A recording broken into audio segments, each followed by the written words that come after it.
You might have noticed a change in your neighborhood lately. Yep, Sprint stores are now T-Mobile stores. Now that Sprint is T-Mobile, you get more coverage, value, and benefits than ever before.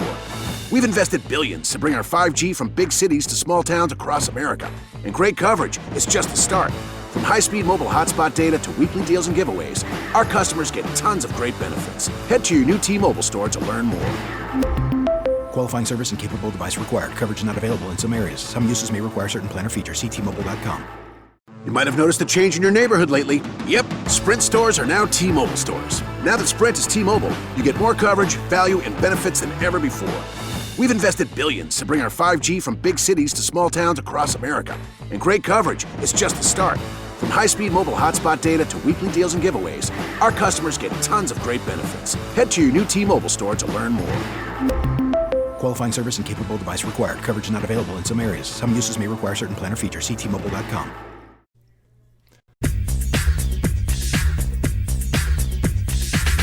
Hey, if you'd like to hear this show without ads and plugs interrupting, there's one thing you can do right now to make that happen, and that is become a PW Torch VIP member.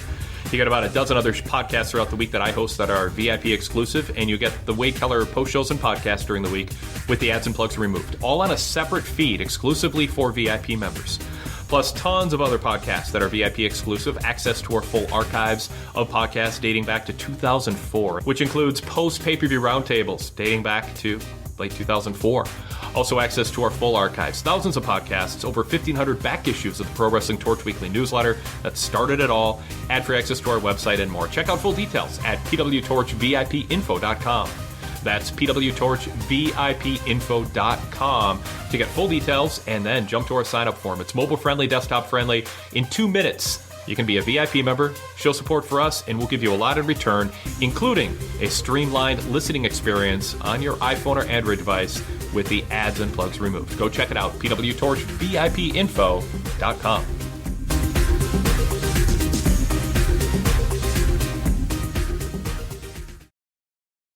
Our cars will break down, and when they do, the repair bill can be devastating. Not anymore. You need Protect My Car. Whether it's a car, truck, or SUV, you can stop paying expensive repair bills. Call Protect My Car at 800-392-8795 now to see if you could qualify. Just tell us the make and model and get an instant quote right over the phone and get coverage today. For cars between 2008 and newer, expensive repairs for the engine, transmission, and much more can become a thing of the past. Call Protect My Car at 800-392-8795 now before your next repair bill hits. For total protection of your car, truck, or SUV and less repair bills, plus free oil changes, free tire rotations, and free roadside assistance. Just call 800-392-8795 now. Protect your car and your wallet. Call 800-392-8795. Paid for by Protect My Car. Restrictions may apply. Plans and costs for coverage may vary. You might have noticed a change in your neighborhood lately. Yep, Sprint stores are now T-Mobile stores. Now that Sprint is T-Mobile, you get more coverage, value, and benefits than ever before. We've invested billions to bring our 5G from big cities to small towns across America. And great coverage is just the start. From high-speed mobile hotspot data to weekly deals and giveaways, our customers get tons of great benefits. Head to your new T-Mobile store to learn more. Qualifying service and capable device required. Coverage not available in some areas. Some uses may require certain plan or features. See T-Mobile.com. You might have noticed a change in your neighborhood lately. Yep, Sprint stores are now T-Mobile stores. Now that Sprint is T-Mobile, you get more coverage, value, and benefits than ever before. We've invested billions to bring our 5G from big cities to small towns across America. And great coverage is just the start. From high-speed mobile hotspot data to weekly deals and giveaways, our customers get tons of great benefits. Head to your new T-Mobile store to learn more. Qualifying service and capable device required. Coverage not available in some areas. Some uses may require certain plan or features. See T-Mobile.com.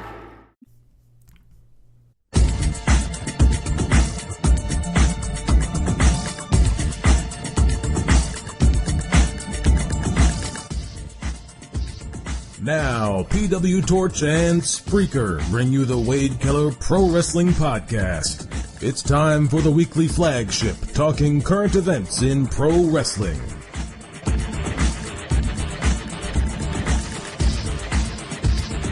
All right, Jason, a lot of places on a week like this that we can start, but I guess I want to start with the Adam Cole news and the fact that he is no longer contractually obligated to WWE, which has led to a frenzy of excitement and speculation about the recent NXT champion.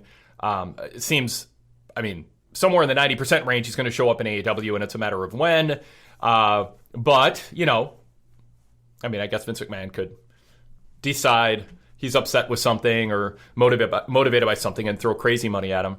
But let's go with the assumption he signs with NXT. I'm sorry, signs with AEW. What is kind of the best case scenario for AEW with Adam Cole entering at a time when CM Punk's already shown up, Bryan Danielson almost for sure showing up, and Bray Wyatt. Where does Adam Cole best fit in? Because to me, it would have been better for Cole's contract to come available in 4 months or something, just to spread it out a little bit. It almost feels like an embarrassment of riches, where not everyone's going to maybe get the attention they deserve. But what do you see Cole's ideal role being in AEW if he does sign pretty quick here?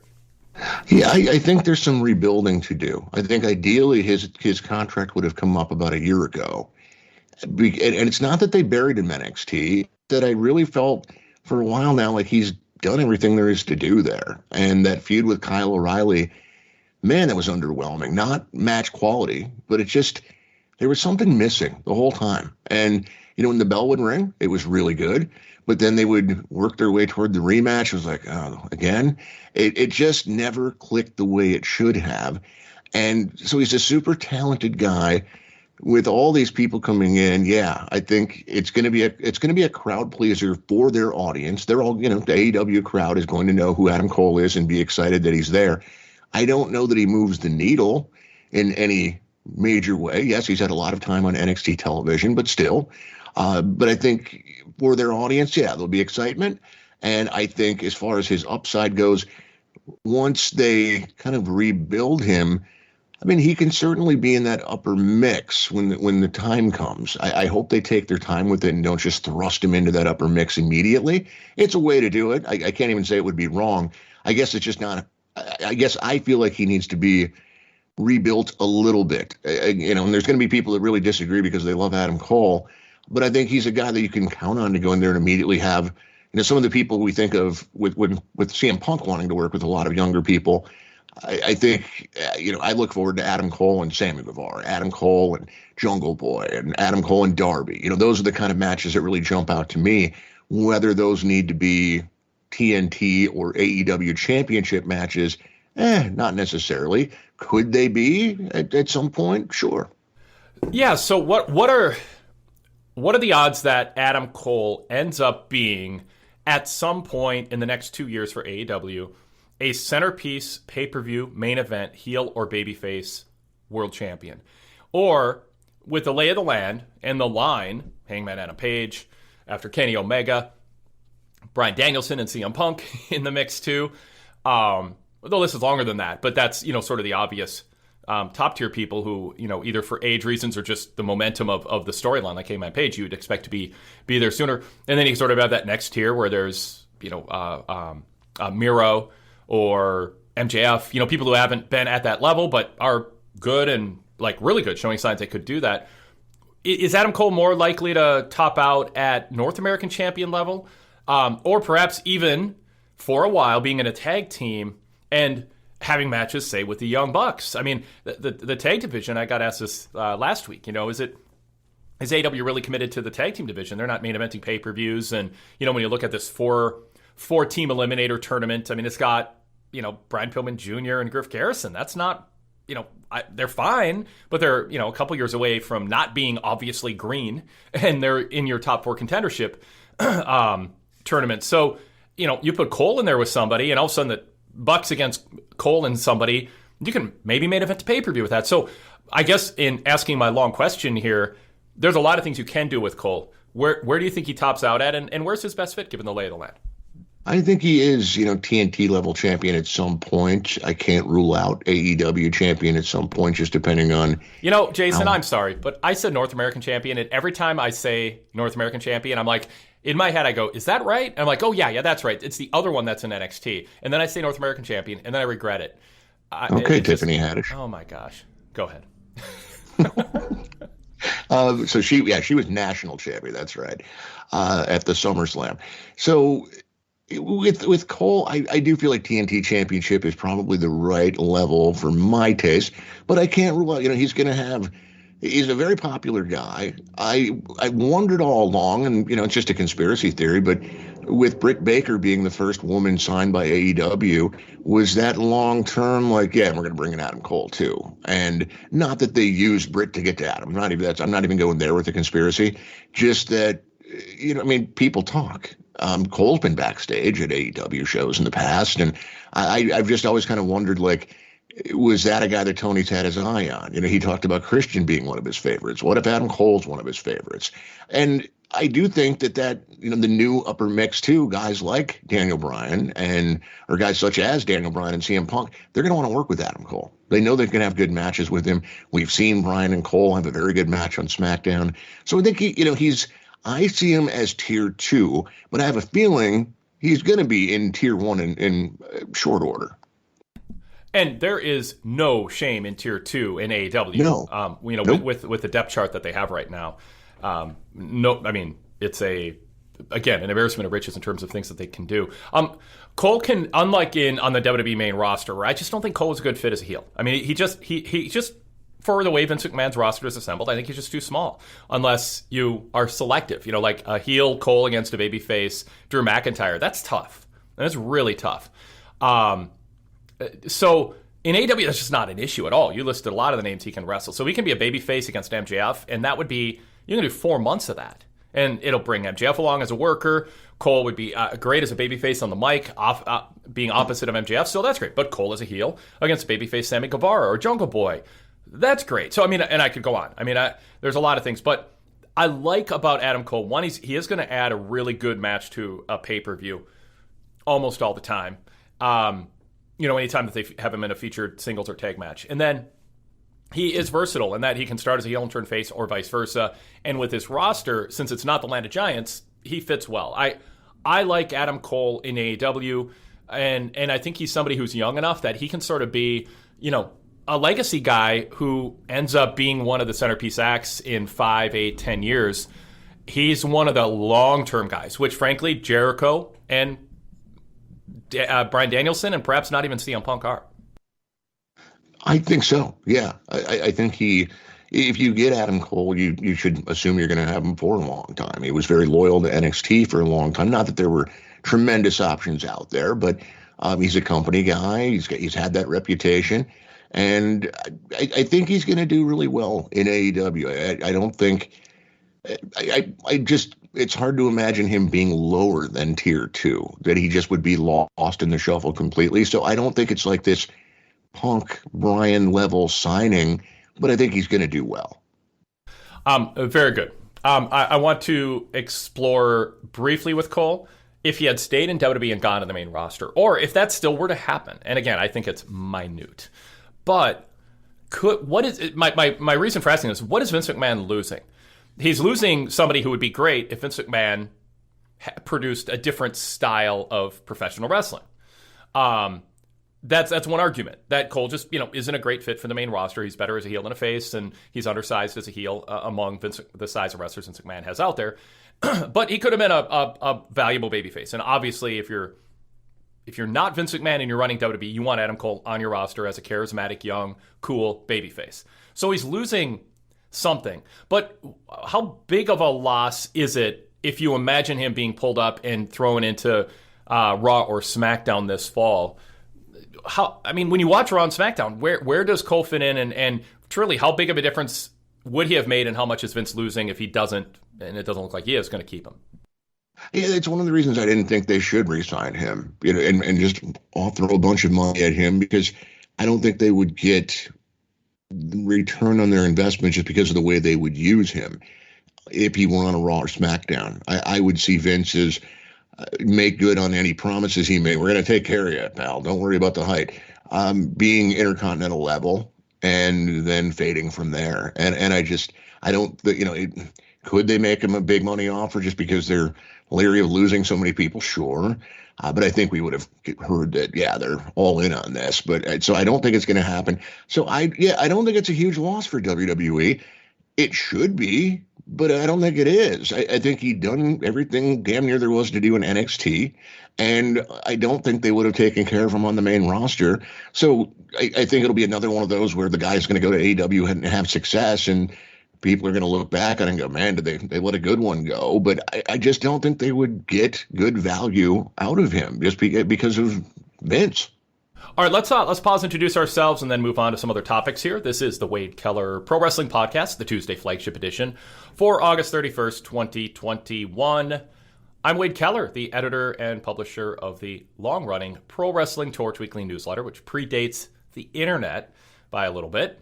And you can get paper copies at pwtorch.com/papercopy or digital copies with a VIP subscription at pwtorch.com/govip, along with a lot of other benefits that come with VIP membership. I am joined by Jason Powell from ProWrestling.net and the Pro Wrestling Boom podcast. He's been hosting or co-hosting the flagship with me going back to the PW Torch livecast days over 10 years. Jason, I think it was 5 years ago we moved to the every 3 weeks format when you just needed a break from me. A 2.5 week break instead of a half a week break between shows. I've been noticing that in the archives. But it's great that we can still do this every 3 weeks. Always look forward to it. And welcome to the show. Oh, thank you. Yeah, it predates the internet. That's just crazy to even think about now. I know. I have stories about my first experiences seeing those Apple II computers and playing the higher-lower game with the, hitting the keyboard because there were no mouses back then. That was a long time. I was 2 years old, of course. I just remember all the floppy disks in school and being told, like, most of you are going to work on a computer for your full-time job, and thinking, yeah, that's not going to happen. Yep. All right. Tell people about your internet, World Wide Web, digital magazine. Yes, it was invented by Al Gore. It's ProWrestling.net is the website. And we do all sorts of updates throughout the day, just anything news-wise. My Raw and NXT and AEW hit lists are available, and live reviews of all the major television shows and pay-per-view events, including this weekend's AEW All Out. You can join me for live coverage, and it's not just who beat who. We definitely add analysis to our reports. And so if there's a show going on, there's a good chance we have it covered at ProWrestling.net. And then, of course, the member side is the ad-free version, where you can knock out all those ads and also enjoy a ton of audio content. All those major shows and pay-per-views covered in audio form, and we have a lot of fun with those, plus my Q&A audio shows on Mondays, where I just answer reader questions for the first half of the show, and then we get into some silly non-wrestling questions at the end. I never know what the hell they're going to ask at the end of the show, but it's always a good time.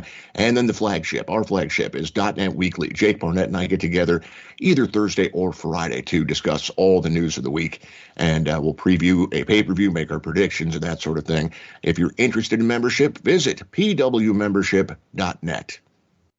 Jason, how many of the people who ask you weird questions for the non-wrestling part of your Q&A would you be nervous if they moved in next door to you? Oh, man. I can think of one who I will not name that I'd be very nervous. I know who you mean. But I would think it would be pretty, I'd say 4 out of 5. I think so. 4 out of 5 I'd be okay with. No, you would be nervous if they 4 out of 5. No, I think it would be the other way. I think 4 out of 5 would end up being fine neighbors. I don't like to talk about work, so that would irritate me. Like if they just want to talk about wrestling all the time, I'd be like, oh God, no. I'd have to take the dog out and try to stay on the other side of the house so they didn't see me out there, so we wouldn't have to talk about work, that sort of thing. Yeah, well, you're more tolerant of those weirdos who email you than I am then. All right, I'm done stirring trouble. They're wonderful people. He's talking about you, listener. Yes. Peacock is streaming your favorite shows, movies, live sports, breaking news, exclusive originals, and every live WWE pay-per-view. It's The Office, Chris Lee Knows Best, and Peacock original shows like Punky Brewster. Peacock, watch for free, upgrade for more. Stream now at peacocktv.com. Welcome to the Crossroads Podcast, a new project by Giorgio Armani.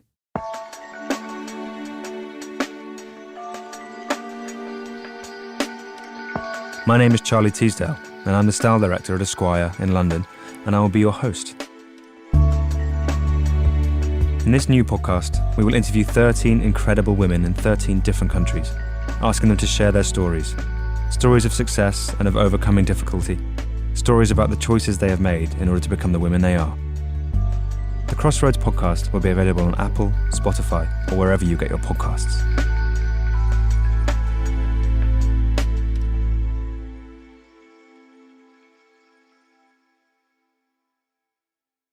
Zenni offers prescription glasses starting at $6.95, as well as affordable sunglasses, blue blockers, and more. The best part? Try any frame, anywhere, with our 3D virtual try-on. Visit Zenni.com today and change the way you buy glasses forever.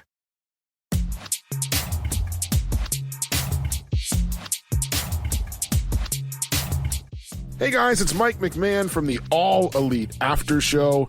Every week, Andrew Socek and I break down AEW on our free PW Torch podcast. We've been doing this show since 2016. That's right, we're on our 5th year.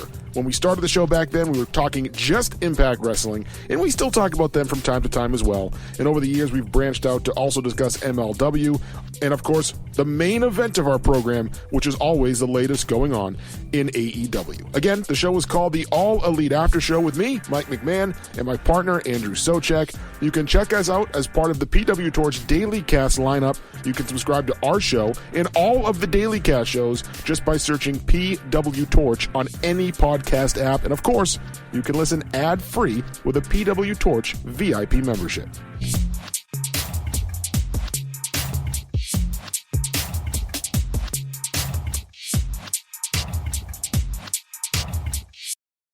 You might have noticed a change in your neighborhood lately. Yep, Sprint stores are now T-Mobile stores. Now that Sprint is T-Mobile, you get more coverage, value, and benefits than ever before. We've invested billions to bring our 5G from big cities to small towns across America. And great coverage is just the start. From high-speed mobile hotspot data to weekly deals and giveaways, our customers get tons of great benefits. Head to your new T-Mobile store to learn more. Qualifying service and capable device required. Coverage not available in some areas. Some uses may require certain plan or features. See T-Mobile.com. Switching to Geico is a good idea, especially when you consider everything. First off, Geico makes it easy to switch. They have licensed agents available 24/7 online or over the phone. But if it's so easy, you might start thinking everything is easy, even big wave surfing. And it's not. It's actually quite difficult. Well, if you switch to Geico, you could save hundreds on car insurance. And you could keep saving by bundling your motorcycle, boat, and RV, plus your home or renter's insurance. But saving money might lead you to make some questionable purchases, like a 20-foot feather boa. And do you know how hard it is to clean a 20-foot feather boa? Well, they do have an industry-leading mobile app you can use to pay your bill, file and manage a claim, or add a new driver. But when life gets a little easier, it makes you too confident. And you start calling everyone Ace. And you're better than that. Well, Geico has a 97% customer satisfaction rating and has been saving people money for 85 years. It's hard to beat that. But you're right. Switch to Geico. It's obviously a good idea. Hey, which glasses look better on me? Oh, what's this? Zenni's 3D virtual try-on. Pretty cool, right? I don't know about the purple cat eyes. I think they're fun. What about these tortoiseshell glasses? Or these rimless sunglasses? Oh, what about these clear frames? Wait, are those prices real? Do they have glasses for men? Yep. They also have affordable blue light glasses. Seriously? At those prices? Get them all. I like where this is going. Zenni.com. Quality prescription glasses starting at $6.95.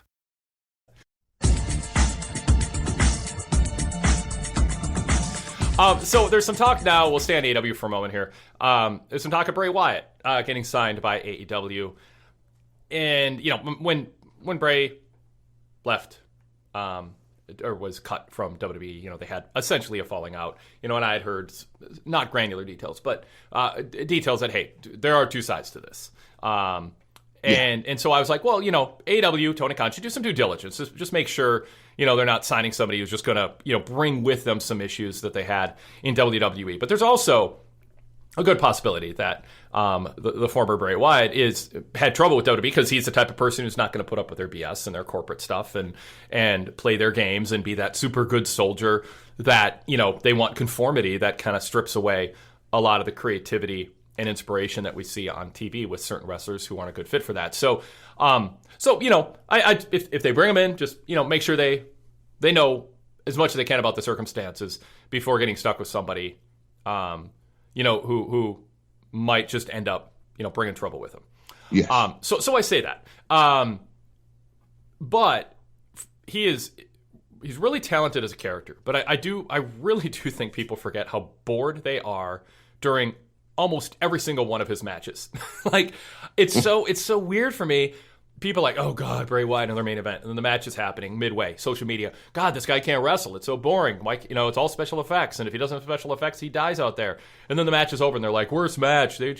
And then they cut Bray Wyatt. No! Right. And so where AEW is a company that, yes, they've got characters, but you got to deliver in the ring. That is the brand. That is what they're selling. Is he just one of those people who might be super motivated to get in shape and just turn it on, and that's what was happening? He just wasn't super motivated? Or, in terms of just being fit and staying in ring shape, and that would change in AEW because he'd want to stick it to WWE, that sort of motivation thing? Or is he someone who actually fans are going to be like, oh, that's right, it'd be cool to have him join my favorite wrestling company, but now I have to sit through his pay-per-view matches, or now he's bumping somebody's match who I'd rather seek in an opportunity. One of the young guys that made me excited about AEW, now they're not even on pay-per-views anymore because of Bray. And his matches aren't that good, and he's just doing corny stuff. Like, I think there's a whole wide range of possibilities. I'm not even, like, leaning one way or the other than I do know that I believe people are forgetting how much they didn't enjoy his matches, and I think a lot of those same people were lamenting him being cut. Your thoughts? I'm gonna take a glass as half full, because there's certainly a valid point, the validity in everything you're saying about the potential fallbacks, including the in-ring. But let's start there with the in-ring. He was, working the WWE style, and AEW. He's not going to come in and suddenly do a bunch of triple Indy moonsaults or anything like that. But they do more hardcore. And I wonder if that is going to play to his strengths. It's not something we've really seen him do in the WWE system because you can't. But I do wonder if that's going to be right up his alley, would fit the character. From a creative standpoint, I don't want The Fiend. I don't want Hocus Pocus. I don't want any of that. But if we can get the Bray Wyatt that the cult leader, the master manipulator, and the guy who plays mind games, that really intrigues me. I've always been into they never really did it the way that I hoped they would. Especially on the main roster, but it was always intriguing that if they get this character right, man, there's a lot of fun possibilities there. And so, the more I think about it, the more I warm up to the idea. Like, you obviously have to do your due diligence with this guy, but if they do it and they're going to bring him in, I do think there's some real upside there from beyond just, I don't know if you're going to have the upside of selling all that crazy Fiend merchandise like he did. That's a feather in his cap, but just kind of taking a different approach to it, more realism. I think it can be a lot of fun, but I've never known with Bray, is he the guy who loved the Hocus Pocus? And if we can just do more of that, things will be great. Or is he the guy who hated that type of stuff? And I'm hoping it's the latter. So from the standpoint of my job, like, I'm all for Bray Wyatt coming in. I mean, I want to know what he can do in a different circumstance. All the questions about him that you asked. I mean, I'm not crazy about more hardcore matches, but I could see, Bray and Moxley being paired off and doing, crazy things if that is his proclivity. But I'm curious because he is super, super talented on the microphone. But, during Bray Wyatt, it felt like there were just a lot of kind of empty, vacuous platitudes. It seemed like, I compared him to just somebody doing community theater, just overacting and saying things that sound like something but aren't when you really think about it. And, Aleister Black treads or kind of tends to go into that territory too sometimes. So I'm curious if he can do better because his delivery and persona, there's a presence there.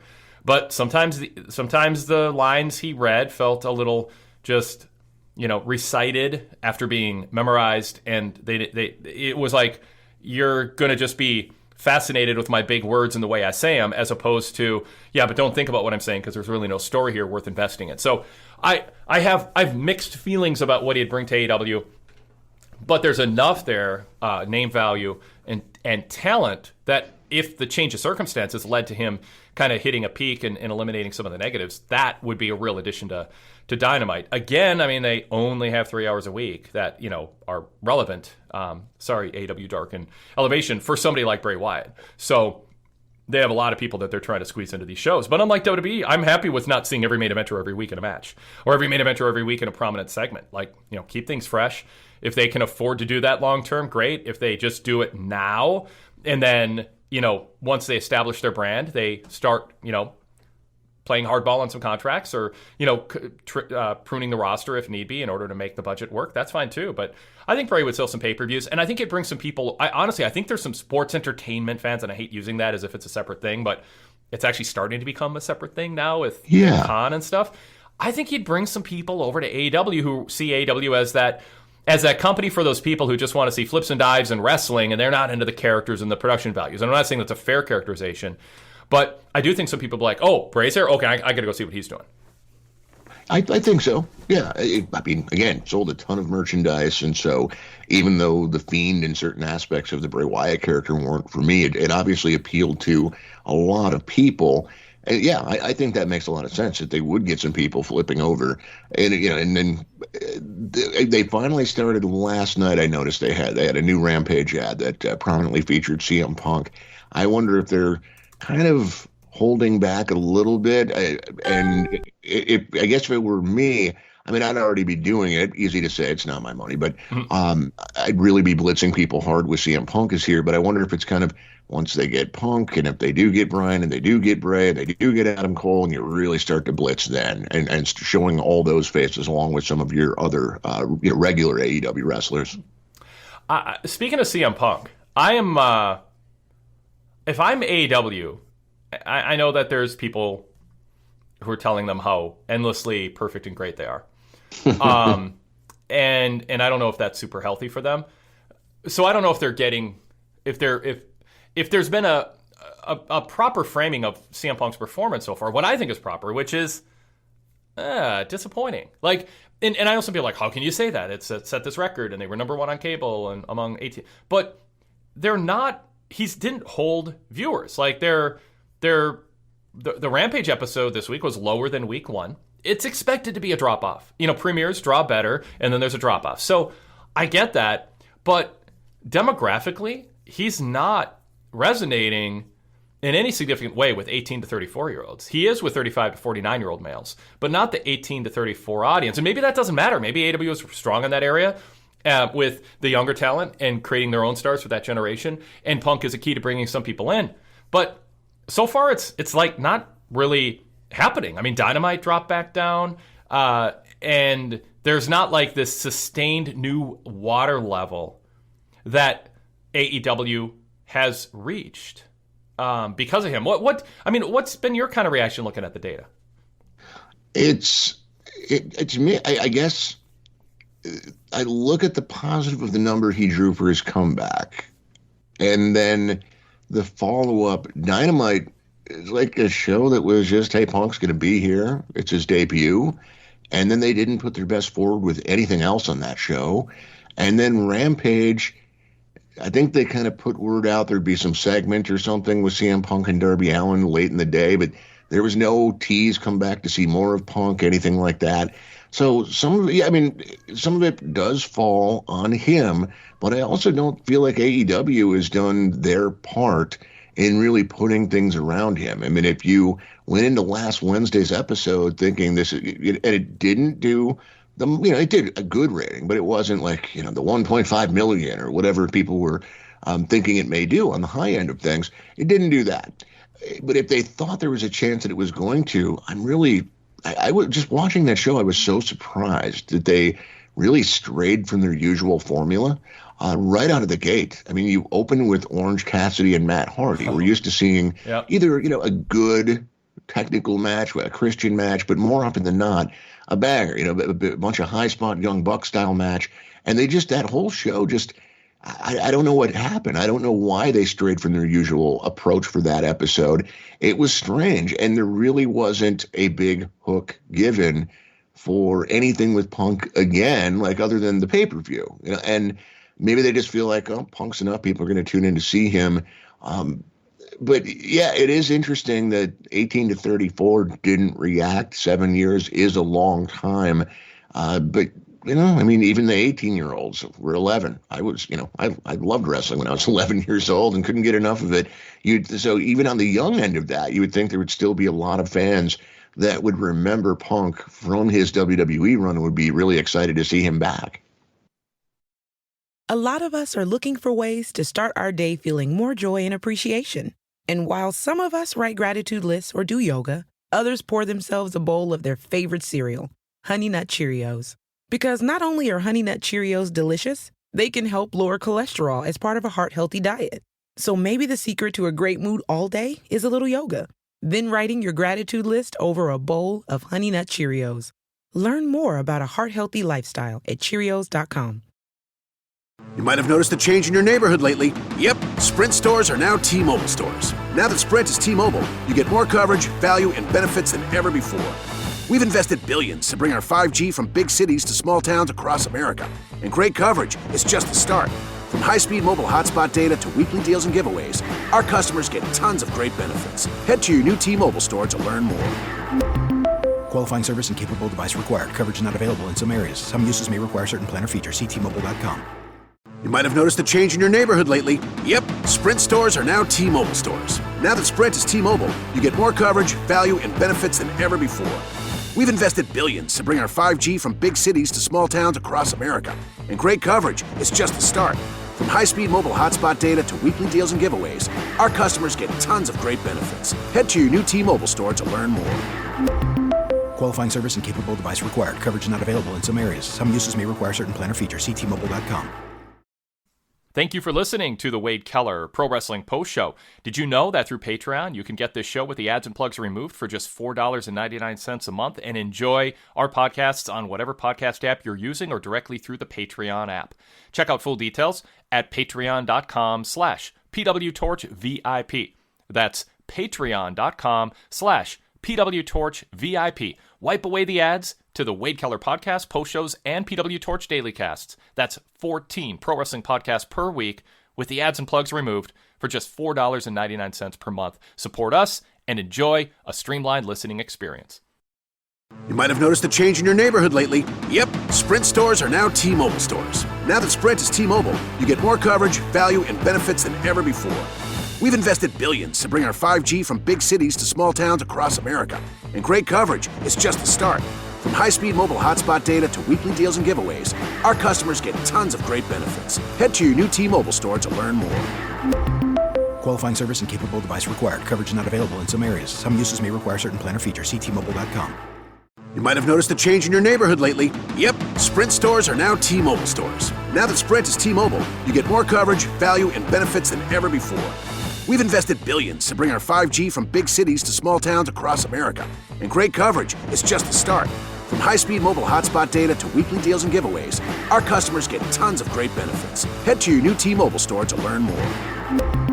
Qualifying service and capable device required. Coverage not available in some areas. Some uses may require certain plan or features. See T-Mobile.com. You might have noticed a change in your neighborhood lately. Yep, Sprint stores are now T-Mobile stores. Now that Sprint is T-Mobile, you get more coverage, value, and benefits than ever before. We've invested billions to bring our 5G from big cities to small towns across America. And great coverage is just the start. From high-speed mobile hotspot data to weekly deals and giveaways, our customers get tons of great benefits. Head to your new T-Mobile store to learn more.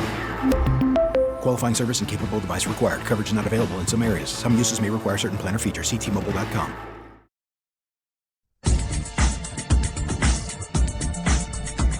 I look at what they drew that first week with 1.4 million people watching, a little over 1.4 million people watching Punk's promo.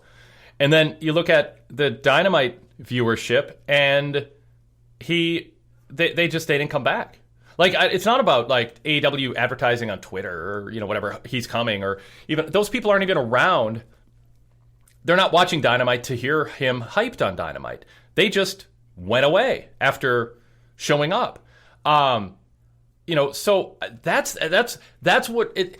I just thought, CM Punk's back, and people are just going to be like, and then they'd be exposed to AEW product, and then there'd be a couple 100,000 at least extra people watching immediately, because now they're taking AEW seriously because Punk elevated things. And I think the question going in into this, and Todd Martin brought up a few weeks ago, is if you're a CM Punk fan, aren't you already an AEW fan? Like, if you're a candidate to watch AEW Dynamite, you're watching because of all these other people who resonate in the way that CM Punk did in a company that speaks to the grievances Punk had about WWE. And they've been around for a couple of years. Who out there was like, well, I am not going to watch AEW, but now CM Punk's back, so I am. Obviously, there were hundreds of thousands of people who showed up and watched his promo. But are they now going to... My thought was it was within the range of possibility. They'd raise the water level of people watching 200,000, 300,000, 400,000 people every week, instantly.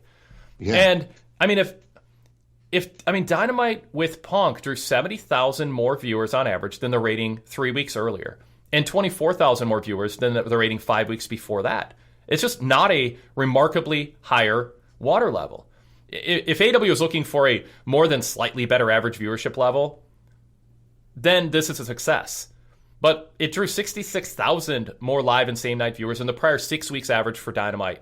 The last 6 weeks, this last Wednesday did 66,000 more than the previous 6 weeks average. There's nobody who was excited about Punk coming in and high on the difference he'd make, who would consider that number in the range of what they considered successful.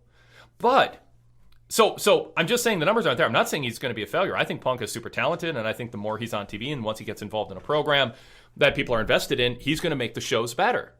But the fact is, his first Dynamite drew 66,000 more people than the prior 6 week average. That's not a big success. Now, part of it was what you said, that first show. What were they thinking?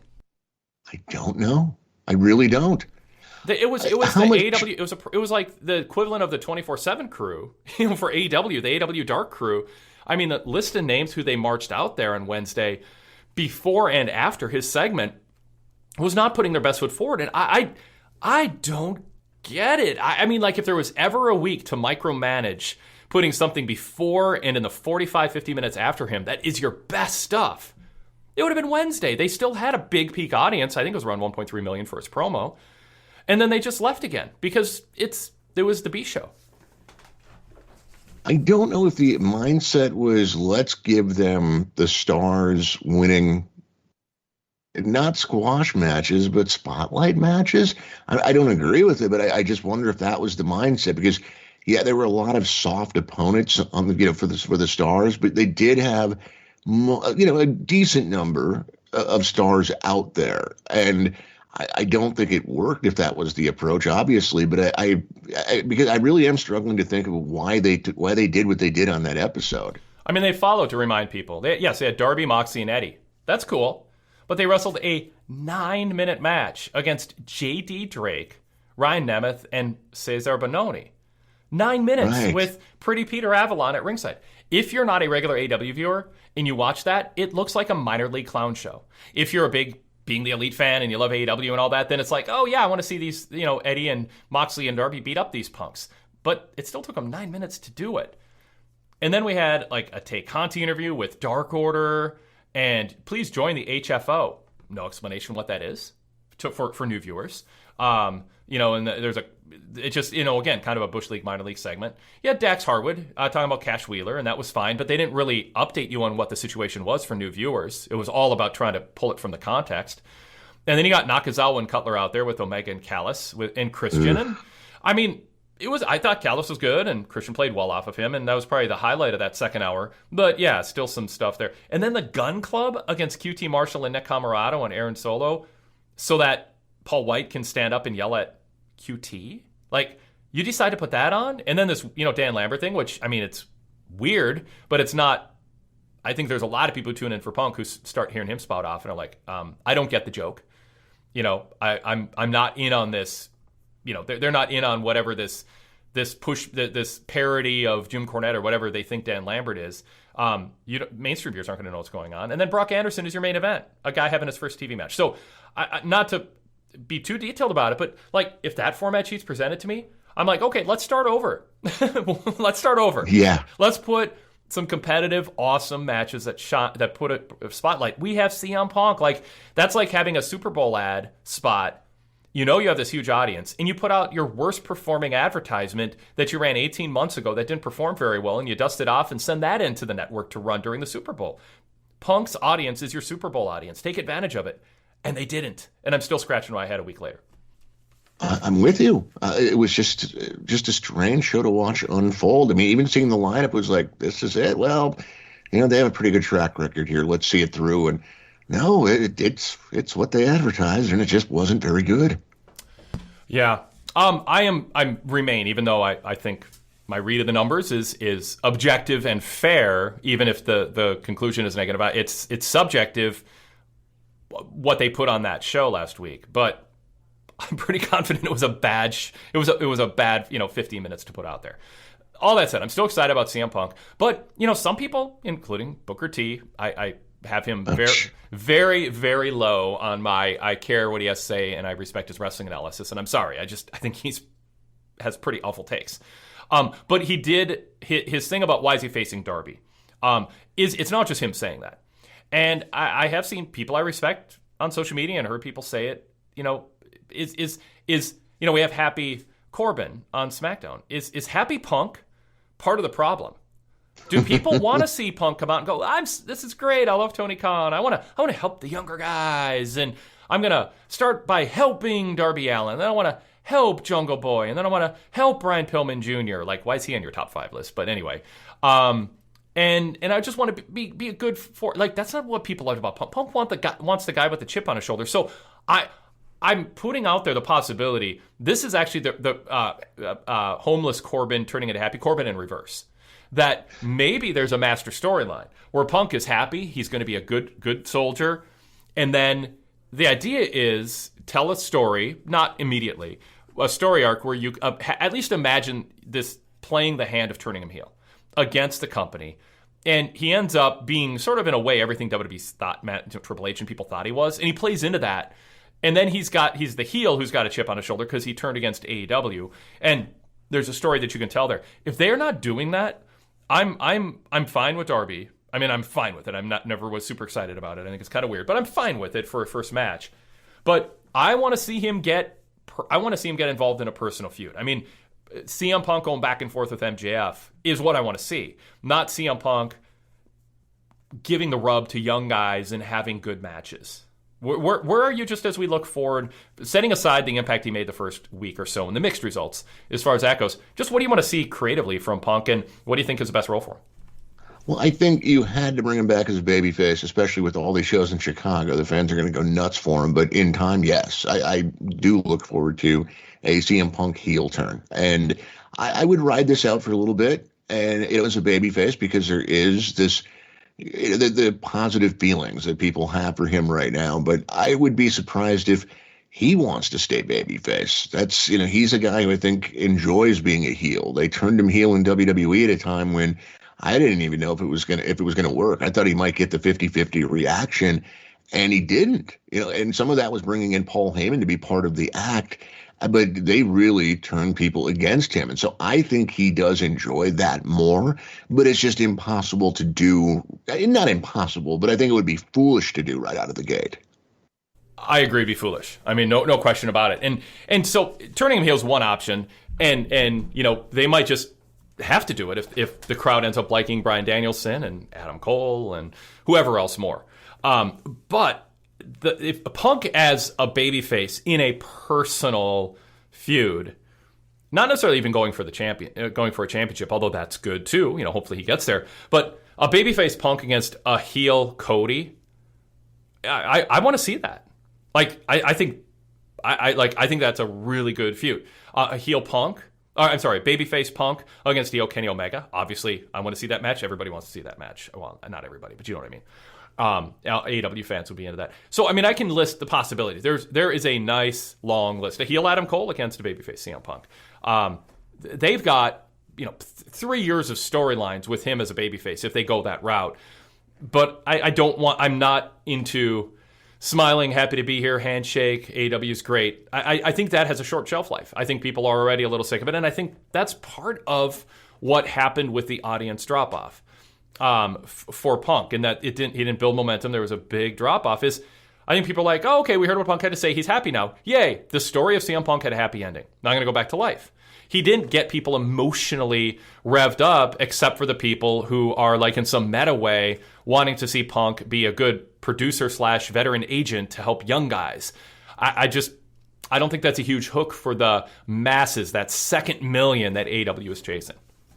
It's not, but I think I can see why they're doing what they're doing. I didn't know what he was going to do on Dynamite that would be dramatically different. I didn't think there was a way you could top what he did on Rampage with that return promo, just because it was the return and it was special. And to come out there and kind of do version 2 of it, not that it was entirely the same, but it did it was a little repetitive. I still enjoyed it.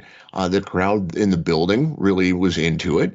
But yeah, it just, like, what do you do to follow up on that? And now that we've made it through these, okay, I'm back promos, I'm hoping that we start to get some angles and we get more than just the go out there and play to the crowd Punk, whether that's, do you think they'll have him on TV this week, like in the ring in Chicago before the pay-per-view? Do you think they'll just save him for Chicago for the for All Out? I think you got to get him on television. I mean, I think you've got to make him early on somebody that you see when you tune into Dynamite. I don't.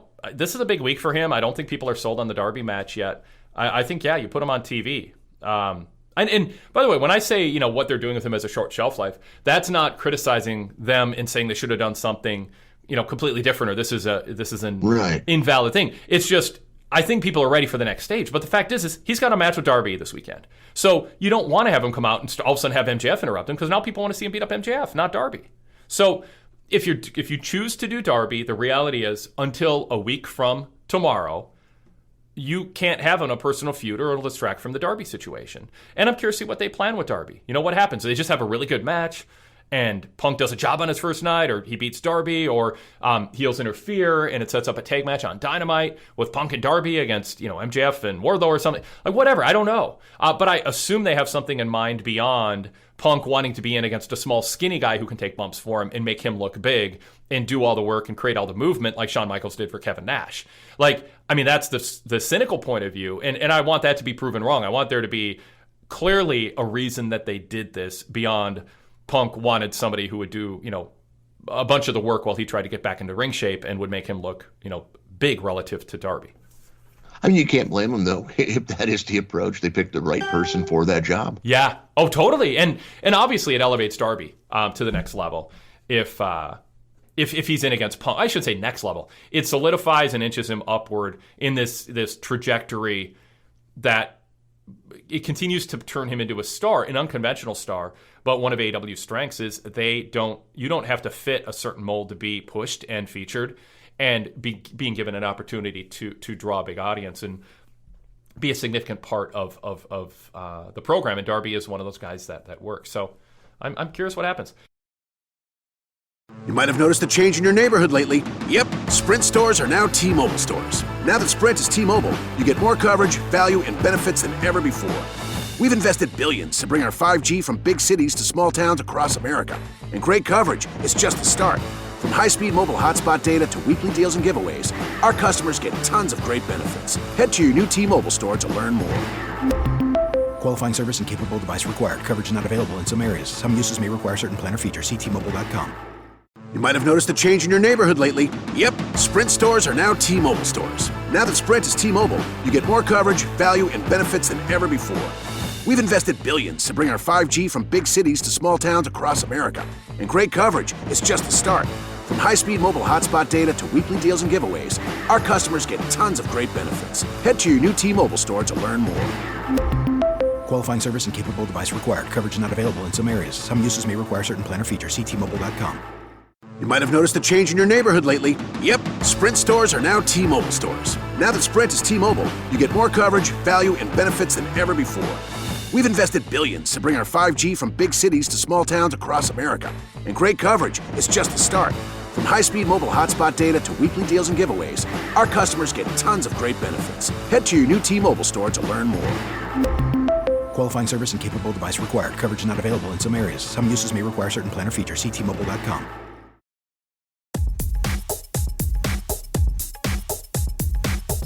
Apple Podcast compatibility, new. with PW Torch VIP podcasts in 2021. If you're an iPhone user and you want a simple way to access our full VIP podcast library as new podcasts come out every day, we have good news. New in 2021, single-click compatibility with Apple Podcasts native app on iPhone, CarPlay, your iMac, or your MacBook Pro laptop. Now, as soon as you sign up and become a VIP member, there's a single-click link in your sign-up email that will launch PW Torch's VIP podcast in Apple Podcasts. No username, no password to enter. It's as simple as it gets. Go VIP, find out more information on all the benefits that come with a VIP membership at pwtorch.com/govip. And now we not only accept payments through PayPal, but also a direct credit card or debit card sign up, and also through Patreon.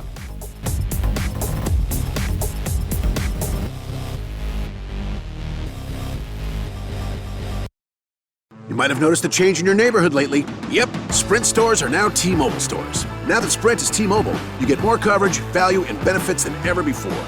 We've invested billions to bring our 5G from big cities to small towns across America. And great coverage is just the start. From high-speed mobile hotspot data to weekly deals and giveaways, our customers get tons of great benefits. Head to your new T-Mobile store to learn more. Qualifying service and capable device required. Coverage not available in some areas. Some uses may require certain plan or features. See T-Mobile.com. Peacock is streaming your favorite shows, movies, live sports, breaking news, exclusive originals, and every live WWE pay-per-view. It's The Office, Chrisley Knows Best, and Peacock original shows like Punky Brewster. Peacock, watch for free, upgrade for more. Stream now at peacocktv.com.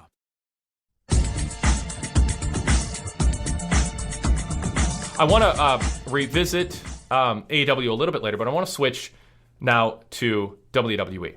And of course, if we're going to start talking WWE, I have to ask you about Happy Corbin, Jason. The Baron Corbin, disheveled, hair grown out, smelly, dirty, icky shirt, begging for $100,000 to help him get through the week. Character, I thought it was a blast. I thought it was fun. And now Happy Corbin sort of stolen Cameron Grimes' gimmick. You know, I've come into money and now I'm going to flaunt it. Is there a way? I don't know. I mean, I'm watching what's happening with Cameron Grimes, where he turned into a delightful rich person.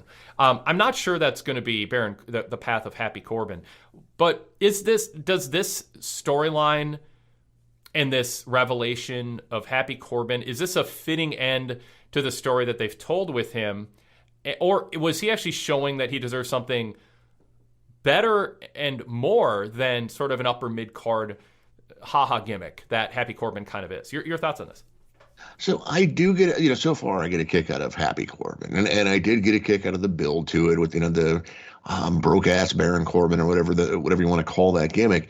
It was good sports. By the way, they wanted to go with broke ass Corbin, but they did find it was trademarked already, so they couldn't use it. So they just didn't go with it. There you go. Yeah. So it was an enjoyable ride. It was a rare, when they try to get cute with their sports entertainment, it usually is awful, but this actually was a good time. It was fun. So I think he's in a fine place right now as Happy Corbin. There's still, we have to see where this is going. We've just had the initial debut of Happy Corbin, but I think you can tell the company is excited about it. They've given this a lot of airtime. I guess I don't think Baron Corbin needs these gimmicks. I couldn't stand King Corbin after a while, after like a month of it. It just wouldn't, it felt like it was never going to end. It was all cliche royalty. This guy can talk. The guy has a good promo, but they always have to saddle him with some weird gimmick, and I don't know why. I think he could actually be a more meaningful heel if he were just Baron Corbin and not King Corbin, Happy Corbin, and whatever else they've given him at times. But he could do worse than Happy Corbin. Yeah, I think he's going to be good at it. He's shown. I think he's been underrated in the ring and underrated as a talker since he got called up. But that doesn't mean I think he was great. I just think people were harder on him than was called for. I think it was sort of cool to be anti-Corbin because he got called up before others who were, quote, more talented, more experienced, could have better matches, could cut better promos, and fans liked more. He got called up because of his height. And I think it led to a out of proportion pushback against his contributions. But even if that's not the case, if you just drop in now and watch his matches and his promos and you don't know any history, he fits in well. He works the WWE style well, and I would be interested to see them not lean into the sports entertainment-y character and see if he could be reframed and elevated as a more serious guy. And, somebody who you can put in a pay-per-view not necessarily pay-per-view main event, but TV main events and maybe an occasional singles pay-per-view main event and see if that worked. It seems like they don't think that's him. But I'm not sure it's not. I don't think he's like a generational game changer, but I think he might be better than doing a shticky IRS-esque level Happy Corbin type gimmick act. So, but it has been a fun ride. Even if it has. I look for it's going to be interesting to see how they do this, though. Right? I mean, he's so happy. There's going to be some heat in him being happy, and people won't want to see his character be happy. But how does he become sadistic? When does he flip the switch, or is he just going to stay happy for a while? I mean, the character's called Happy Corbin, but there have to be moments where he does become sadistic. He does do evil things. When is that going to happen, and how is that going to work? It was a fun debut, and it was a fun pivot for the character, but there's still, there's a lot of work ahead for him and the company creatively. Absolutely. Okay, so on to more top level concerns. Coming out of SummerSlam, we had both Becky Lynch and Brock Lesnar show up. Let's talk about the Roman Reigns side of things on SmackDown from last Friday. Finn Balor coming back into the mix post Cena, post SummerSlam, but we also have that Lesnar situation, and I don't know if we call it unexpected. I guess it was within the range of possibilities that there would be suspicion with the Usos and Reigns to some degree, maybe Reigns being coy about it and the Usos being more upfront about it, that Heyman knew Lesnar was coming in and he's a bit of a double agent, or they don't know where his loyalties lie. Do you like that story, and do you like the way that they told it on Friday? Loved it. Absolutely loved it. I didn't know where they were going to go with it. I thought it would be, all right, Roman's going to be in Heyman's face, and they were a step ahead of me on this one. I thought it was handled perfectly with the Usos grilling him, and then Roman, nothing to see here. Everything's great, and just not showing his hand. I thought that was brilliant.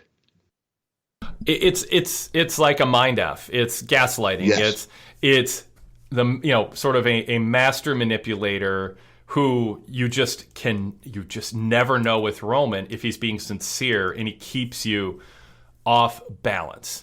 And it is a fascinating character to watch on TV. And now, now that the Cena little sidebar thing with Cena's done, now we get back to the bloodline and the Usos getting a little more prominent role on TV. And I missed that during what I thought was okay but disappointing promo exchanges with Reigns and Cena. I just don't think Cena. I don't think Cena's head is in the game as hard as in this. And I felt that, going back to kind of phoning it in with Corbin and having beers at ringside at Mania. I mean, he shows up because he wants to be better than The Rock was and a loyal soldier, and I think he still has fun and gets a rush from the live crowd. I still sort of the post-mortem on that feud is, there were some things about the Cena promos I liked, and some I thought were way off and sort of self-indulgent or out of touch. And, it was fun seeing him. I wished for more, but now I'm happy he's gone because I want to get back to just the Roman we saw for the last year being able to be himself and not have to play off or even defer to whatever Cena wants to do. Yeah, it was. I'm happy he came back, but I am also happy that it wasn't a long stay. I think we got the big SummerSlam match, and that was about right for Cena. I'm with you. There were some things in those promos you just kind of shook your head at, but I think he, at some point, maybe feuding with Dwayne Johnson, he got into this mindset for his bigger matches that you go for the ooh factor, where you just say something, even if it doesn't make sense with the storylines, you say it and the crowd's going to react to it. And it does. It's hard to argue with because it does get that reaction that they're seeking. But yeah, it's just you do sit there if you're watching the show on a weekly basis going, but it doesn't make sense. Roman's not a D player. He's the guy dominating everyone. Yeah, he's not failing at everything. That's a meta comment that's 4 years out of date. Cena came back. It made it look like Cena hadn't watched the show in a year. Yeah, or looked at Roman Reigns' shoulder and saw a championship belt. Looked at his record and saw that he's won every match against top-tier talent. That he's the dominant figure. And Cena comes in and goes, "You're failing at everything. Management keeps pushing you, and they're favoring you and tilting things, the scales in your favor." And it's like, that's not at all the story that was told the last year. And I just thought that was kind of embarrassing to take that approach. And I was kind of surprised people weren't more on that. Commentators, critics, callers, emailers, that they weren't more like, what is Cena talking about? Like I said, I think Cena, if we're giving out grades, gets like a C- D+ for kind of the totality of it. Because like I said, there was some good stuff in there, and it felt kind of big, and I think it helped Reigns to just stand there and look at Cena and then just sort of be like, well, whatever. I want to beat somebody who means something, so you're great, and let me list some good things about you, and I'm going to beat you on Sunday, and Saturday, and I'm going to beat somebody who's good. Like, I thought Reigns had that kind of cool. For me, if I'm an average WWE viewer, I'm kind of cheering Roman instead of Cena after all that. Yeah, but they didn't. I know. Yeah. Yeah, that's the wild thing is this was the one. Cena got the great reaction, and I think a lot of it is Roman is just such a good heel. Yeah. Yep. Okay. What about Brock? How does he fit in here? All I know is, you know, my girlfriend, she's not like this, where when she saw him, I think it was, it must have been during a SummerSlam recap. She walked into the room while I was covering, I think, Raw or something, and she took one look at what Brock looks like now and burst out laughing. I had to mention that. I think it's the hair more than anything. It is a bit jarring, but yeah, it's cool to see him back as something different. I never thought I'd want to see another Roman and Brock match again, and I don't if Brock is the heel and Roman is the babyface. But when you go with the new dynamic of Brock the babyface and Roman the heel, all right, I'm in. I am looking forward to this. And this is going to be an interesting one because, I mean, we know Roman can do the heavy lifting and Heyman certainly can, but at some point Brock's going to have to speak. And if they're smart, I would go MMA-like with it, sit him down, have him do those promos. That's when he's at his best. But if they put him in the ring and have him address the crowd, he's going to hate it, he's going to be miserable, and it's not going to be very good.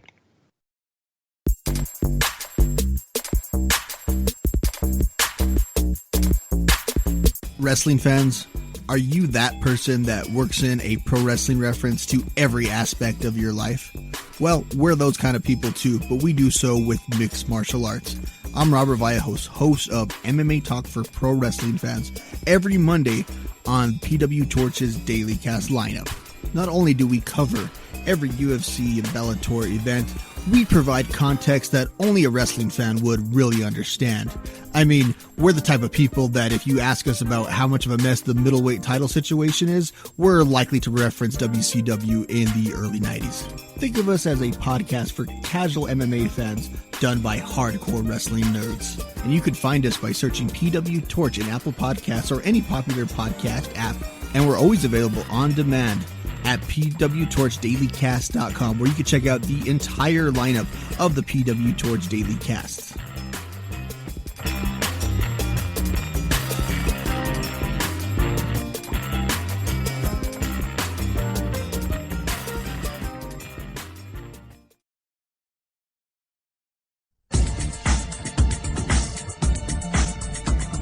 If Brock is around for 2 years, having more than a handful of matches, and you want to make the most money you can out of the big money you're paying him, like what course do you chart for him? I mean, he seemed to like enjoy playing to the crowd and getting cheered like that. He seemed to be having like fun out there. He seemed like somebody who I wouldn't be scared if he moved in next door to me. Speaking of such things, whereas he's always a guy who I'd be like scared if he moved in next door to me.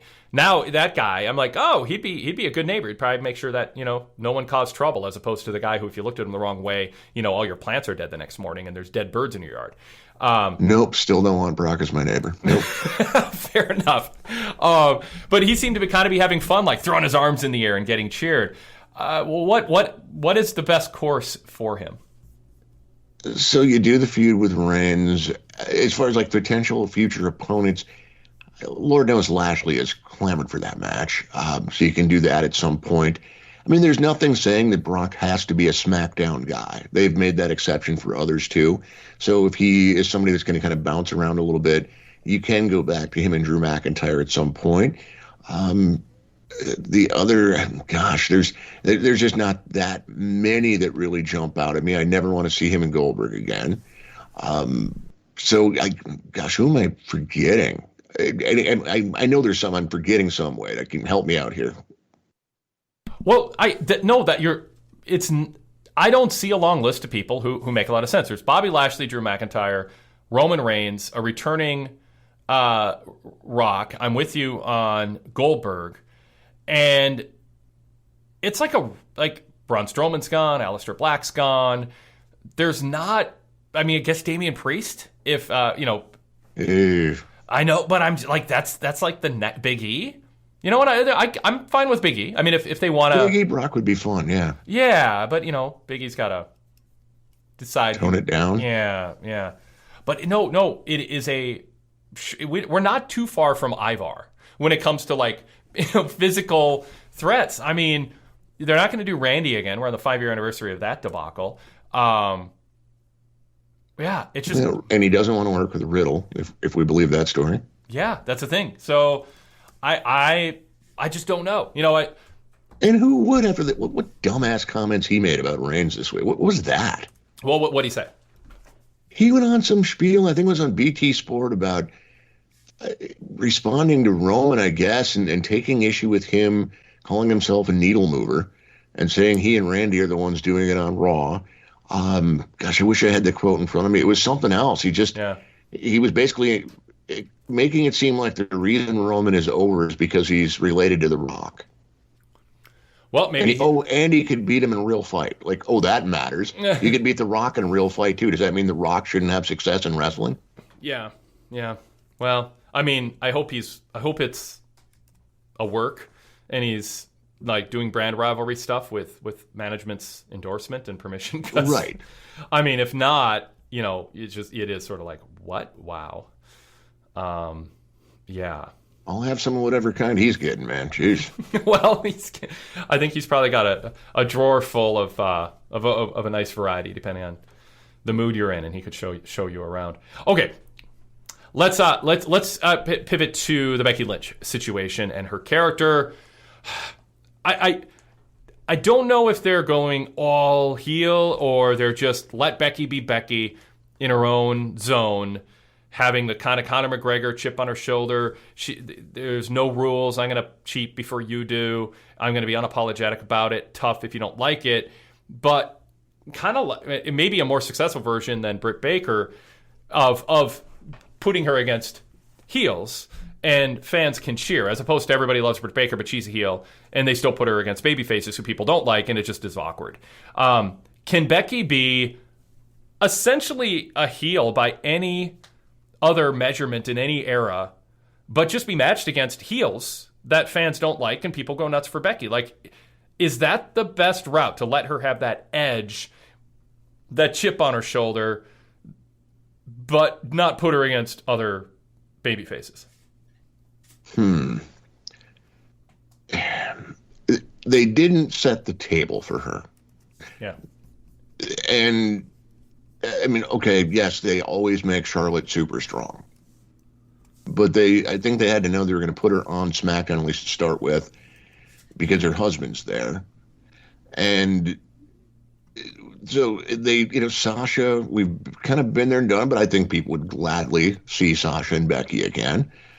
Beyond that, who are the heels she works with? Bayley's out injured. They couldn't control that, but I don't know that Bayley would have been in this prime position anyway to, be a draw against Becky. So I'm not endorsing their move at all. I think it's crazy because I still envision this being a natural heel turn, that she's putting on the happy face now, but she's being very manipulative, and when people call her on it, she's just going to play dumb to it, and eventually she's going to reveal that she is a heel. That's how I see this going, and I can't say that I think it's the right move. It could still be entertaining. But is it the right move for business?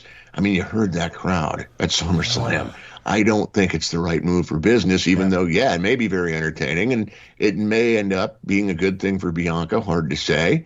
But you're really taking the risk that Becky is going to be so damn good as a heel that she's going to be as effective as she was, or just she's going to be as good for business as she was as that elite babyface, or Bianca's going to get to that same level. We don't see many people in WWE get to that level. And I think very highly of Bianca Belair. I don't know that she gets to that level. I think she's going to do very well. So I'm just still scratching my head over this decision. Yeah, and my framing of it was just trying to make sense of it and not necessarily endorsing it. She's like you said, she is a star. I mean, the bright side is Vince McMahon is treating her like a star, even if we think the framing of her is in error, is not the best approach to take. At least she sort of does seem to have entered into a territory where she's damaging other talent instead of other talent damaging her due to head-scratching, puzzling booking decisions by Vince McMahon. So if you're a Becky fan, that's at least the bright side. How does Bianca Belair look now, a week after SummerSlam with one SmackDown? Like, are they giving her enough protection and shielding her from seeming like she just got, pushed over, stepped on, and moved down a notch? I think they could have done more, but I think she's going to be fine. I'm really surprised she wasn't calling out, that was a sucker punch. And really going at Becky with that. But it may work. And if Becky's a heel, why not? Right. But I think they think they're doing this slow turn with Becky, and they don't want to go there right away. So Bianca's being nice about it, I guess, her character, which doesn't make any sense. Who would be about being sucker punched? Yeah. But I think Bianca has an opportunity in working with heel Becky to show some range, to be something other than the EST all the time and total confidence in every situation. I want to see different layers of her character. I think she can be that confident character, more often than not, and be fine. But I think you need to add something to it and a little vulnerability. And I think we're seeing a little bit of that, just kind of the way she's looking sideways at Becky. She's not being outsmarted by Becky right now, and that's good. Hopefully it'll stay that way. She doesn't. It's like she's not calling Becky out completely, but I don't get the feeling watching her character that she just thinks everything's fine and it's still, Becky's the nicest person in the world. Yes, yeah, you don't want her to just be completely naive in that way. Like so many of their baby faces would be. Yeah, totally. We're now on Patreon. By popular demand, you can now support us directly through Patreon. Go to patreon.com/PWTorchVIP. We have 3 tiers, including an entry level. Tier 1 that takes the ads and plugs away. You can have the VIP versions of the Wade Keller Pro Wrestling Podcast, Wade Keller Pro Wrestling Post Shows, and the PW Torch Daily Cast. That's 14 podcasts per week, but with the ads and plugs edited out. Plus, you get the VIP after shows. Don't be left out anymore from those for just $4.99 at patreon.com/PWTorchVIP. We also have a second tier and a third tier where you can upgrade to get other VIP content, including other VIP podcasts and the PW Torch newsletter, the current ones and 20 years ago version. So go check it out, patreon.com/PWTorchVIP.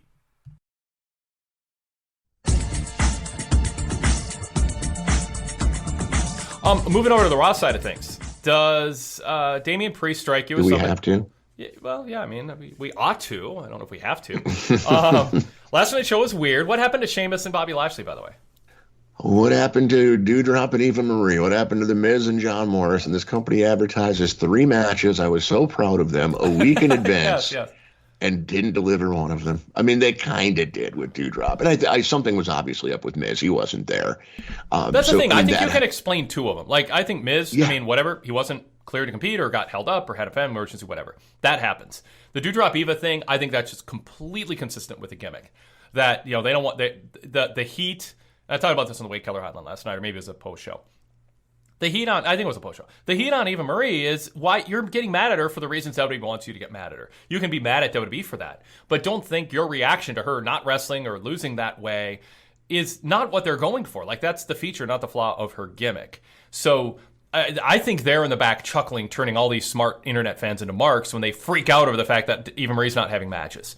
I think they're being foolish. Well, sure, but understand your criticism should be they're doing this on purpose to get the reaction from the fans that they are, not they're getting a reaction that they can't possibly want. Like, this is the reaction they want. And then you can say, okay, now taking that into account, is this a good way to promote wrestling, to make fans angry at you as opposed to Eva by hiring someone who's there for looks, not for promos, not for wrestling. She's there for looks. And is the joke really on you as the promoter when you actually think the joke is on the fans for getting so worked up about it? And I remember Terry Taylor back in like the 90s. He'd be like, you all smart fans, you guys are the biggest marks in the business. You don't even know it. You think you're not the marks, and you make fun of the people who think it's real and aren't reading the sheets. You guys are the biggest marks out there. Like, the things you worry about aren't the things that necessarily draw money, and blah blah blah, whatever. It's like that's one of multiple examples I could give of that kind of attitude. And I do think McMahon and Laurinaitis and Bruce Pritchard and Kevin Dunn and that whole crew, I think they like getting a kind of angry internet backlash by having Eva Marie even on TV. Like, that's the intent. It's not that they don't get it. They get it. It's just, would you recommend that they make people angry at the brand like that? No. Is anyone buying a ticket to go boo Eva Marie? I mean, right. A handful? I don't know, maybe. And I mean, they do care too much about getting social media buzz. They think any mention is a good mention, and that's not true. A bunch of negative reactions is not a good thing. I mean, when we're talking about just against the company, and so yeah, I think this is just I think they've misread I think they're overthinking this one, and they think they're being savvy with it, and they're really not. It is. It's heat on the company. It's not heat on her. So going back, I understand. I think Eva Doudrop was just what they planned all along. I think that Miz was an audible they had to call, and so it's Omos versus John Morrison. Well, why not, or why? But whatever. But Sheamus and Lashley, they're both there. They both wrestled. Why? Like, how can you advertise a main event for a week and then on a whim decide not to feature it? What triggered that? Did something outside of the realm of those two cause that to happen? And I haven't gotten feedback yet from anyone in the company or heard a report on that. Maybe you have. Mike Johnson over at PW Insider did report that it was, I'm paraphrasing, but a crazy events night where he was tearing up the script and throwing tantrums again. I think that this was obviously a Vince call. He didn't, even though, I'm sure he signed off on advertising those 3 matches in advance for some reason. Yep. He got there on Monday and decided he didn't want to do that match anymore. He wanted to do something different. They did give an upgrade. I will say that. It wasn't the matches they ended up going with, I think, are more appealing to the casual fan, the majority of the audience. I had some interest in seeing Lashley against Sheamus because it's unconventional. It's 2 heels. But for that reason, I don't know that your average casual viewer wants to sit there and watch these 2 heels go at it with that little of a build. So I think they ultimately did make the right call. It's just comical that the one time they actually advertised 3 things in advance, they failed to deliver. Yeah. No, I know. I mean, the audience was just sort of typical for Raw, a 1.14 rating. It was down from post-SummerSlam bump of 1.22, but right in line with 1.17, 1.16, 1.13, 1.12 the prior 4 weeks. So the number is just what it is. It's about to get worse. Yeah, well, yes. And that's something that AEW is not facing, because Raw on Monday, these numbers are just in, did a little bit more in the male 18 to 49 demo and was less than a tenth off in the adult 18 to 49 demo. So 0.67 to 0.66 in the male 18 to 49. So Dynamite last Wednesday beat Raw on Monday in the male 18 to 49 demo. In the key 18 to 49 demo, Dynamite did 0.48, Raw did 0.54. There's a chance, as you just alluded to, Jason, with Monday Night Football as competition, AEW might routinely beat Raw, the multi-decade flagship on the once proud #1 USA network. They might be beating them in the demographic that most advertisers and television executives and wrestling executives pay closest attention to. They might get a streak of wins over Raw. Did you predict that 2 years ago? I mean, 2 years ago, absolutely not. More recently, yeah. Yeah. I mean, you could see it coming. And I mean, I've been saying for a while that it won't happen because Tony Khan doesn't want to compete with football. But I'm sorry, Dynamite would be destroying Raw if it was on Monday nights. And yes, Vince would make changes. I have no faith that Vince McMahon would make the right changes. I really do believe that, when I say destroy, they'd be beating Raw in head-to-heads if they were the ones to decide that they were going to try to bring back the old Monday Night War feel. Vince doesn't have it anymore creatively, especially with what he has on Raw, and he would make some changes, but those changes would be, we're going to bring back Goldberg, and who else do we have? It's just it's become an embarrassment to watch this Monday night show, and just they can't. They could fill 2 hours. They can't fill the third. And I feel like we need to pull back now. They can't even fill like an hour and a half properly. It's a bad show. And yeah, I mean, in a weird way, I talked about this yesterday in my Q&A audio show. It actually works to AEW's benefit that they don't run opposite Raw, because Vince won't change anything. Maybe he'll get embarrassed by the key demo loss, but he always has built-in excuses, and everybody around him is going to tell him that he's doing everything great. Yep. If they were running head-to-head, I think Vince would see the numbers and would be forced to react. And because they don't, I think he's just going to keep doing what Vince does and putting out this terrible Monday night product week in and week out.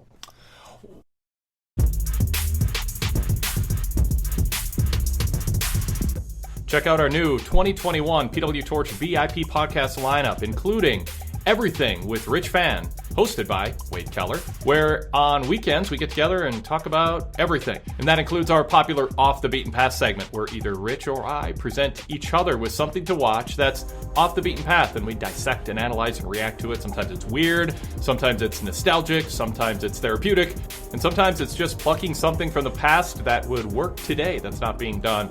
But we talk about WWE, NXT, AEW, all the current events in professional wrestling also. It's a different format and a fresh podcast dynamic with Rich and me every weekend. Everything with Rich Fan is part of the new PW Torch VIP podcast lineup for 2021.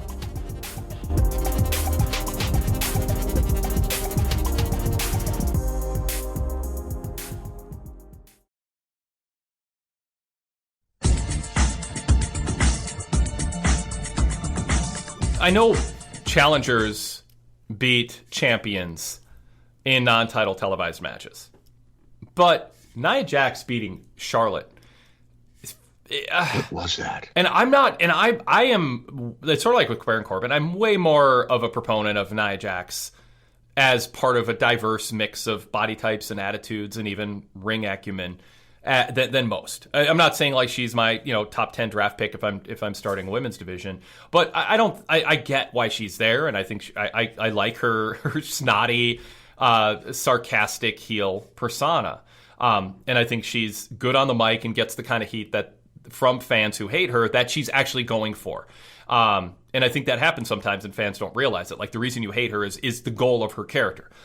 That said, Charlotte is like a really top tier star in your company. So unless WWE thinks she's not being loyal or she's not renewing, or, there's something going on where they think, I just don't think you have Nia Jax beat her like that on Raw in a non-title match just to fit your formula of having challengers beat champions. So you have that, and then you also just have, and I don't normally make a lot out of when a match just feels more physical than normal. I talked about this last night. Bret Hart says the art of wrestling is making it look like you're hurting your opponent without hurting them. And there's times where wrestlers do things, and I'll message them and be like, oh my God, that looked awful, or that looked dangerous. And their pushback to me, male and female wrestlers, is, we know what we're doing, settle down. You're overreacting. How often do we really get hurt when stuff like this happens? It's rare. You had the Finn Balor, blind powerbomb into the barricade, and they haven't done it since with Seth. And, every once in a while they learn a lesson from something, but they tend to recover. Maybe they feel it in their 50s in a way that, they wish they could take some of the bumps back. Like CM Punk said, I got a bump card. I'm not going to go in the Q&A with Tony Khan. I'm not going to go take a bunch of bumps on Dark. So all that is to say, the last few minutes of that match, there was some hard collisions that because of the size discrepancy, I just feel like Charlotte's going to feel, and it seems like there's a better way to go about having a match than doing what appeared to be that much legit damage to Charlotte in moves that felt, if it was intentional, it felt more, I don't know, like just more forceful than usual. So yeah, well, but your take on both of those things. Yeah, I don't know if things really did get physical between them because they were frustrated with something that happened in the match or a personality clash, or if they wanted to make it seem like things were getting like that. Either way, I mean, yeah, Charlotte was slammed to the mat aggressively a couple of times in that match, including the finisher. But there was one earlier where she basically threw her down on her shoulder. Nia's not the safest worker. I think, I think everybody can agree when it comes to her reputation. And some of it probably gets overplayed. But it was ugly. And I mean, I don't even know why they're doing this feud. They're two heels. Again, kind of going back to Lashley and Sheamus. I can find it a little bit compelling, but what do you want your audience to do while this is happening? I don't know. And then the result of it is Charlotte's now lost to Nia Jax at a time when you're probably going to do a reshuffle of the roster. And I guess Vince is like, I'm not going to remember who's going to remember. But there is that residual. Charlotte's not at a special level when she's losing a match to a tag team wrestler in an impromptu match that's just thrown out there, and it's clean and non-controversial. So it's still a head-scratching moment if you're thinking we need Charlotte to be an opponent for Sasha or Bayley or more likely Becky and Bianca. You've taken her down a notch through that finish. And I mean, it was a night of more clean finishes and fewer distractions, so that's good. But you want to then have matches where it makes sense to do clean finishes if you're going to do clean finishes.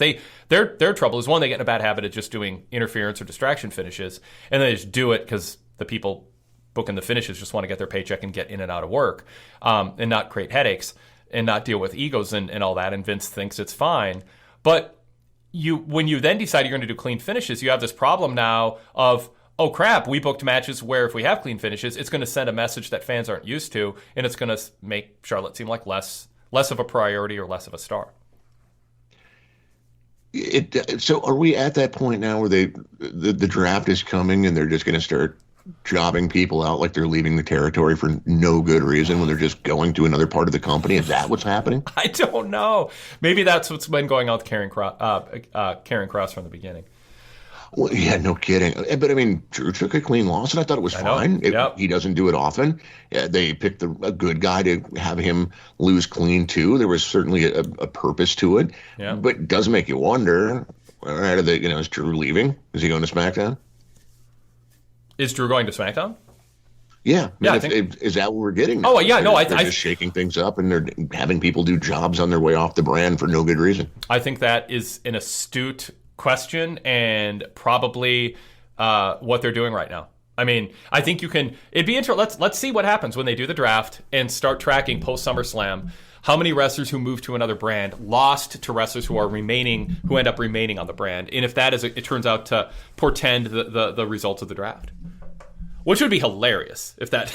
I mean, not in a good way for business, but like, yeah, because it is so dumb. Like, oh yeah, we're going to job people out because there actually aren't that many people watching both shows, and so we'll build up. I mean, I guess the rationale, if you're to like give it some weight, would be their internal numbers say people who watch Raw and people who watch SmackDown, it's only a 20% overlap. So we're going to have the people. Maybe that's why. Maybe because every time you send people to the other brand, you're jobbing them out, making them look like losers.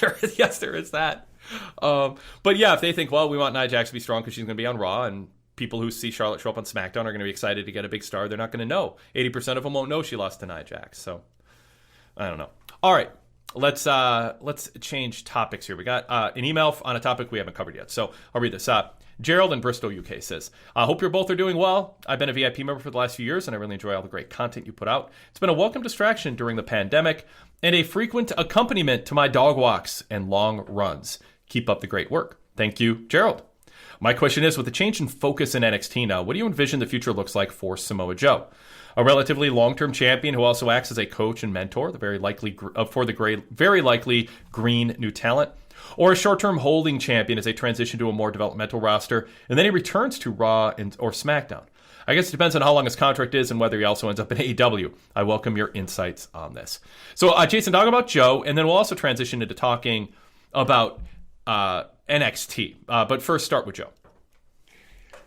I mean, Paul Levesque had to make him an offer after they cut him, which really seems weird to me. I don't know why it wasn't, hey, we're not going to use you as a broadcaster on the main roster anymore. And I'm guessing here, the idea is that, we're paying you more than we can feel like we can afford right now. But if you're interested, maybe we can rework that contract. And then he doesn't end up on the cut list. Nobody knows his business that he was released and took a pay cut to go to NXT. And I mean, I don't know why that couldn't have been done. If you're interested in staying, why don't you talk to Paul Levesque, and we'll see if we can restructure things. Because that's ultimately what happened. Is just after he went through being cut, and they left him, they left themselves vulnerable. He easily could have went elsewhere. So that's a really strange one. But obviously, Paul Levesque thinks highly of him, brings him in, gets him. He's been medically cleared, and he's back in the ring, and it's a good get. He's there at a time when they really need someone that has his track record, his credibility with fans. They need a credible champion right now, and with all the changes going on in NXT, I think it's good timing for them to have Joe in this position. Selfishly, I mean, just as a viewer, I wish he would have joined his buddy Punk and Daniel Bryan in AEW. Yeah, I agree. Although, I mean, I want AEW or I want NXT to be watchable, and of course. I mean, seeing Joe in there is good. Need an extra dose of positivity in your wrestling podcasts? Well, come join me, Alan Forel, over in the Pro Wrest Paradise at PW Torch VIP as we bask on the bright side of wrestling and focus on some of the great matches and shows from around the world, be it the US, Japan, Europe, or Mexico. There's always a place for wrestling's past in the Paradise too, and we've done fun historical shows such as the We Love Liger series, celebrating the glorious career of Jushin Thunder Liger, and our I Was There When shows, where a guest will join me to talk about a classic bout that they were in attendance for. We love variety, and you can expect lots of it at the Pro Wrest Paradise. Detailed PW Torch VIP subscription information and a list of all the VIP benefits is available at pwtorchvipinfo.com. And yes, all VIP podcasts are compatible with popular podcast apps on iPhone and Android devices, or you can stream them directly from our ad-free VIP mobile site. See you in the Paradise!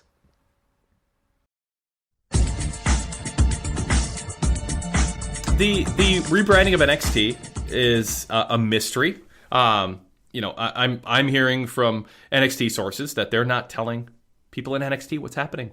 They're not telling them what the rebrand is going to be like. So we're left with the artsy splashed paint look with some kind of cool contemporary genre specific music in the background that is very different than the genre specific branding that Triple H had. That new NXT logo was just, an embarrassing 15-year step back for a guy who just isn't cool anymore and doesn't know it, or doesn't care, or I don't know what. Heavy Metal Paul. Yeah. I mean, honestly, those logos were cool. That's the super detailed logos. That's what everybody was doing 15 years ago. But it's not 2006. Everything is flatter and cleaner and more simple. And there is a movement towards what we're seeing with NXT. I mean, that looks like a product of a professional logo design firm that's very up on what the cutting edge trend of the new era of logos is going to look like. Now, it's not a kid's logo, my God. That's not, the color scheme isn't there. It's like, no, this is very much like kind of cutting edge graphic design for the moment. But I don't know that it works with NXT and pro wrestling. Like, this could be a case where they hired someone like, oh, I got a cool idea. Let's completely redo this in this way. And they just don't understand that that's not going to resonate with the audience, or it doesn't fit with pro wrestling. So if it's a logo for something, and I don't know what it is, I'm like, oh, that's kind of cool. But if it's a logo for a pro wrestling company, I am super curious what they have in mind and how they think this fits with whatever their vision for the new NXT relaunch is. And I also fear they're going to overdo it. And we're going to just get like the ring's going to have paint splatter, and then all the screens in the background are going to have it. We're going to get augmented reality of this, and it's just going to be like way overdone and gaudy and bad. So I know, I mean, they're trying to build intrigue and get us to talk about the logo. They just got me to talk about it. But in the end, are people going to watch the show because of a rebrand? Yeah, they might tune in once, but like with CM Punk, they're not going to necessarily stick around unless they're completely hooked on what they're doing. And NXT has been doing okay on USA Network. It's not, a number one show like AEW has been for TNT and a key demo, but it hasn't been awful. But relative to AEW, it's been a disappointment. So, Jason, your thoughts on the rebrand and what you expect from it? They need to, when it comes to the diehard fans that really do, seem to be the ones that skew toward NXT and AEW, they got to do a goodwill PR thing here. I was surprised that Paul Levesque didn't do a media call. Not that that's everything, because it only reaches so many people. Surprised and not surprised. I praised him last time I was on this show because, my track record with him has been I can ask the guy anything during those media calls, and sometimes it's going to be questions he doesn't want to answer, and he's not really gonna, but he's always going to take the question. I don't get negative feedback from their PR team about it, or I'm always invited to those calls. And unfortunately, going into TakeOver 36, no call. And it was like, people were kind of making excuses for him. Well, they had the Vegas tryouts and that. And it's like, well, what about the show, the call after the show that they always have? He was there. They could have done that. They didn't. And I mean, I kind of get it. It was, what are you going to say at this point? I know, that's the thing. Yeah. So I think it would be smart and it doesn't have to be the wrestling media, but I think they do need to find a way to really try to make people excited about that brand again. And I think with the diehard audience, it may be a tough sell. You've lost a lot of those folks to AEW. There's a lot of negativity about the people that they've cut and the new vision for, having everyone be 6'2" or taller, or whatever the new, whatever the new edict is. That's the perception of it when it comes to the male wrestlers. So they're in a rough spot right now. Somehow they got to really get people feeling good about this new brand. I think the overhaul of the Performance Center, the Capitol Wrestling Center, is needed. I've just felt like that studio that you've been using was dark and dreary, and now it's something they want to add more lighting to it. And I don't know how much of a difference it's going to make, but it can't get worse than it's been. So, we'll see. I'm intrigued by it, but it's not I can't wait for this. It's, boy, you guys better not screw this one up. Yeah. I mean, I said this earlier, from my chair as an analyst and journalist covering professional wrestling, this is interesting. It's more interesting than just status quo, Mm-hmm. And there were times I said this. It's not a popular thing to say in some circles, but I did watch NXT sometimes, thinking this looks like 205 Live. I enjoyed it, but it looked like a lot of relatively small wrestlers having that style of match, and I just thought, is this matching the audience that WWE Raw and SmackDown cultivate? Is it matching what people expect when they tune into a WWE show? And when it's thus also a minor league or developmental third tier roster,